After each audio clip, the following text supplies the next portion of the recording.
नमस्कार। आप देख रहे हैं सत्ता विमर्श और मैं प्रवीण कुमार। चीन दुनिया पर एक छत्र राज करने की तैयारी में जुटा हुआ है।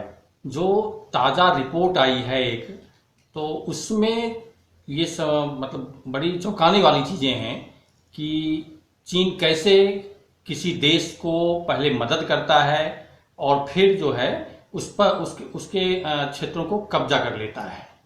तो एक जो रिपोर्ट आई है कि दुनिया पर चीन की 375 लाख करोड़ रुपए की उधारी है, मतलब उसने कर्ज दिया है अलग अलग देशों को 375 लाख करोड़।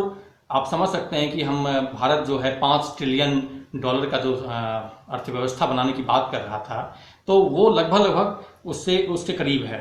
150 देशों को चीन ने जितना लोन दिया है उतना वर्ल्ड बैंक और IMF ने भी नहीं दिया है। इसको चीन की डेट ट्रैप डिप्लोमेसी कहा गया है। चीन जो कर्जा दुनिया के देशों को दे रहा है और फिर उसको अपने हिसाब से उन देशों को मैनेज करता है। महिंद्रा राजपक्षे 2005 से 2015 तक श्रीलंका के राष्ट्रपति रहे और प्रधानमंत्री भी। राजपक्षे को देश में 3 दशकों से जारी गृहयुद्ध को खत्म करने का श्रेय दिया जाता है, लेकिन राजपक्षे के ही दौर में श्रीलंका सबसे ज्यादा कर्ज के बोझ से दबा। और उसमें ये कहा जा रहा है कि इन राजपक्षे के कार्यकाल में श्रीलंका की भारत से दूरी और चाइना से नजदीकियां बढ़ी। राजपक्षे को देश में जो है इन नजदीकियों का फायदा श्रीलंका ने कम और चीन ने ज्यादा उठाया। राजपक्षे के राष्ट्रपति रहते ही श्रीलंका में हम्बनटोटा बंदरगाह प्रोजेक्ट पर काम शुरू हुआ और इस प्रोजेक्ट के लिए 2007 से 2014 के बीच श्रीलंकाई सरकार ने चीन से 1.26 अरब डॉलर का कर्ज दिया। ये कर्ज एक बार में नहीं बल्कि अलग अलग किस्तों में दिया गया था। अब सवाल यह है कि हम्बनटोटा बंदरगाह पहले से ही चीन श्रीलंका मिलकर बना रहे थे।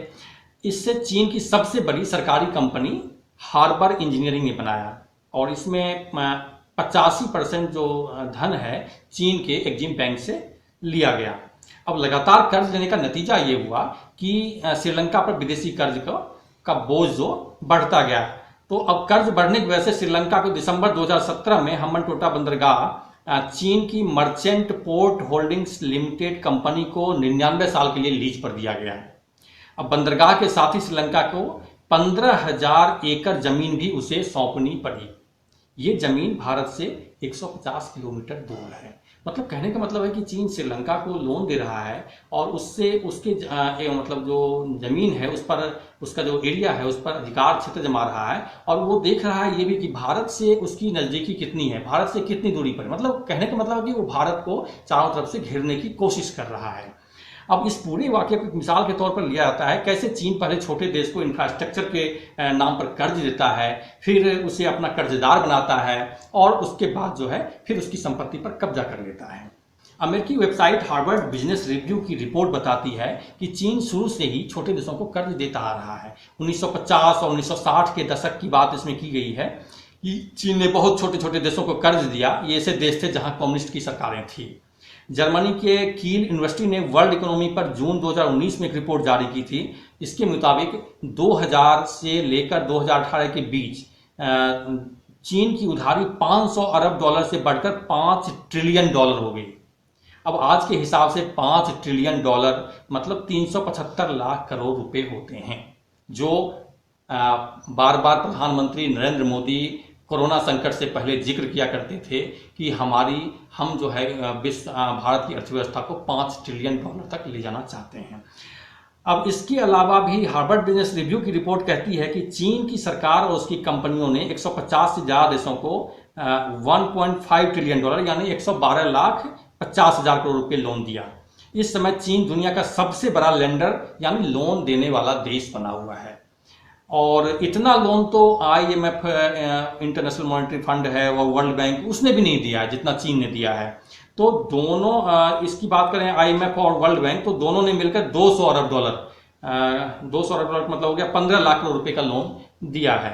तो कहने का मतलब ये है कि चाइना दुनिया भर में लोन देके अपने देशों को अलग अलग देशों को पहले सम्मोहित करता है और फिर जो है अपने विचार को थोपता है, अपनी पॉलिसी को थोपता है, अपनी इकोनॉमी को थोपता है। 2013 से चीन belt and road initiative project पर काम कर रहा है।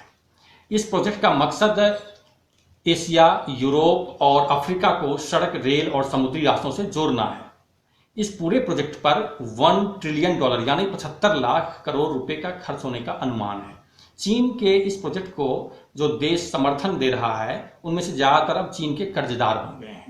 चीन पाकिस्तान इकोनॉमिक कॉरिडोर और सीपीईसी भी इसी प्रोजेक्ट का हिस्सा है। इस पर चीन और पाकिस्तान दोनों मिलकर काम कर रहे हैं। ये कॉरिडोर चीन के कासगर प्रांत को पाकिस्तान के ग्वादर पोर्ट से जोड़ता है और इसकी लागत लगभग $46 अरब यानी करीब 3.5 लाख करोड़ रुपए है और इसमें भी करीब 80% खर्च अकेले चीन कर रहा है। नतीजा, पाकिस्तान धीरे धीरे चीन का कर्जदार बनता जा रहा है।